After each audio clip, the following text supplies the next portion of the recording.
Hi, Barbara. How are you? Hi, James. I'm fine, and you? Now, tell me, we have more jumbos this season? Yes, can you believe it? Two 90-pounders were taken to round up the season this year. One was again from Namibia, where one of those 100-pounders came from, with Kai Uwe Denker. Ah, And this was taken by a Hunting Report subscriber, Benjamin Schwab. This is again in the Bushmanland area, and Benjamin's bull weighed 90 by 64 pounds. The funny thing is, he went at the very beginning of the season and did not take an elephant because it was too wet, and he had to leave and without his jumbo, and he came back at the end of the season and took this amazing 90 by 64 pounder. Kai Uwe Denker has just been amazing this year. He always pulls big jumbo out of that concession. This year, after that first safari with Benjamin that did not produce anything, a little later, he had a client take a 70 by 60.5 pounder, and then an 84.1 by 83.6, followed by an 81.4 by 79 pounder, and then, of course, that amazing 100-pounder, which was 101.2 by 105.1. And now, this beautiful 90.4-pounder by 64.5. And by the way, these are official measurements. I saw the documentation from the Namibian Ministry of Environment and Tourism. So these numbers aren't fudged. They are official. Barbara, what does that bring the total count to this season? I mean, there has been just a whole bunch of these that have been taken this season. Are we up to something like 10? This was an incredible season, just 80-pounder after 80-pounder, and then 3 100-pounders, which is absolutely unheard of. So it really has been an amazing elephant season. And then the other 90-pounder that I told you about is from Mozambique, from the Niassa Reserve. And, I've reported many times on the Niassa Reserve and the amazing hunting that is available there. This one was taken by a hunter named Gonzalo Banus from Spain, and he was hunting with Jamie Wilson. Jamie Wilson used to be with Blue Wire Safaris. And in 2005, when they first opened the border areas around the Niassa Reserve, you still could not hunt in the Niassa Reserve at the time. These were border areas around the reserve.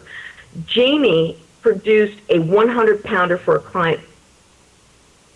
Yeah, I'm looking at that picture now, Barbara, and it appears as though maybe he was a one-tusker.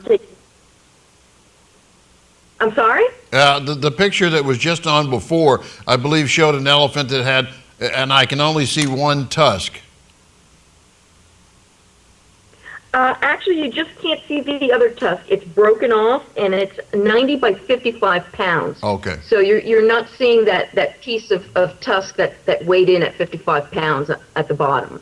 Okay. All right. Well, it's hard to really say which hunt is more difficult than the others, and I'm not even going to try to do that. But all hunts take a lot of patience. Certainly the people that I know that hunt elephants on a regular basis claim that theirs has a great deal of patience involved with it. But hey, you're going to show me, or I'm going to show the viewers now, some pictures of some Marco Polo, and that is an incredibly difficult and patient hunt as well.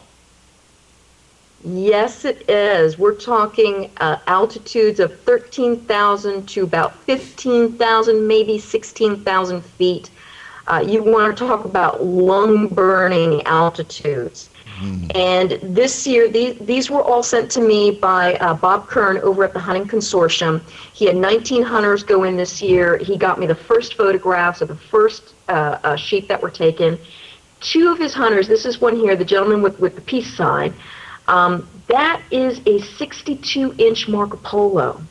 Jeez. Two of Bob's hunters took 62-inch sheep. Now, a 55-inch Marco Polo is a very nice trophy. A 60-inch is fantabulous. anything over 60? Oh my God, that's just freaking incredible. And he took 2 60-inchers this season. So there's some amazing sheep coming out of Tajikistan this season. And when I was at the Towle Safari Club this past week, there were hunters that were on the ground in Tajikistan then. So I expect to be getting some more photographs and reports from hunters coming back from Tajikistan. But an excellent season for Tajikistan this year. Yeah, absolutely. I agree with you 100% there. Yeah, and I don't know, but maybe you can find out whether those hunters were able to take the entire trophy or whether they were only able to take a shoulder mount. I mean, trophies like that, personally, trophies like that, I want to take the whole animal because I want people to understand. I mean, you get a real dimension of what these horns look like when they're attached to a full body. But, you know, I don't know what the law is, and maybe they have other reasons for what they did. But certainly those are full-bodied mounts to me, and I'll probably never have one. You and me both, baby. Okay, well, how was the Towle Safari Club? Oh, I'm so glad you asked. It was excellent. I talked to many different operators and exhibitors there, and they all kept telling me the same thing. Great traffic, high interest, people that wanted to book hunts, that were there specifically looking to book hunts, and numerous operators told me they not only had booked hunts and received deposits, but they had booked hunts with clients they'd never even talked to before. So that is an excellent sign. I'm hoping that we'll see that at the upcoming hunt shows later this month. We've got the African hunting show taking place in Atlanta this weekend, which I'll be at, and hopefully we'll be speaking to hunters there, giving them tips on how to make sure they book the right hunt for them. And then there's also the African Hunting Expo in Charlotte, North Carolina, the following week. And then, of course, the Safari Club International show in Reno at the end of the month. So we've got a full month of shows ahead of us, and we'll see how the other ones are doing. But if this is any indication of what we can expect at the rest of the shows, 2011 will be a good year. Okay, yeah, and that's what I wanted to ask you. I'm kind of using the Towle Safari Club, which is always well attended, don't misunderstand me, and I know that Derek Hurt goes there with Robin Hurt Safaris is one of the ones that he goes to, which is a good indication that there's a good turnout. But I'm kind of curious, and I think you've already told us that the turnout for the Towle Safari Club was as large as last year, maybe larger than last year. Tell me. Larger. They had more exhibitors and more attendees than ever. They had a banner year this year. Okay, good. Then that's a great indication. That's a great indication, Barbara, that certainly the other meetings will be as large as well. And of course, we know SCI, which always draws people from all over the world, will probably be another grand slam convention for them. And yeah, I think we're all glad to hear that, actually. So that's a great report from you. Well, thank you. And it was a lot of fun to be at the Towle Safari Club, and I'm looking forward to the other shows this month. So if you're going to be at the other shows, guys, come look me up. We will have a booth in Reno, so look up the hunting report and come by and say hello. Okay, Barbara, let me ask you one question before you go. Are we still working with John Jackson to bring him on the show with you? I am working with John Jackson to bring him on the show.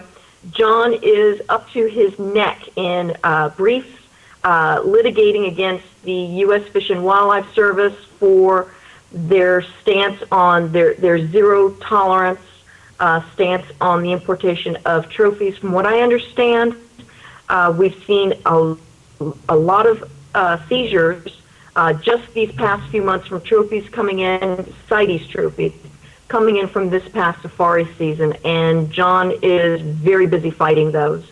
But we'll have a full report from him on what's going on and what hunters should do. Yeah, okay, because we're all looking very forward to that.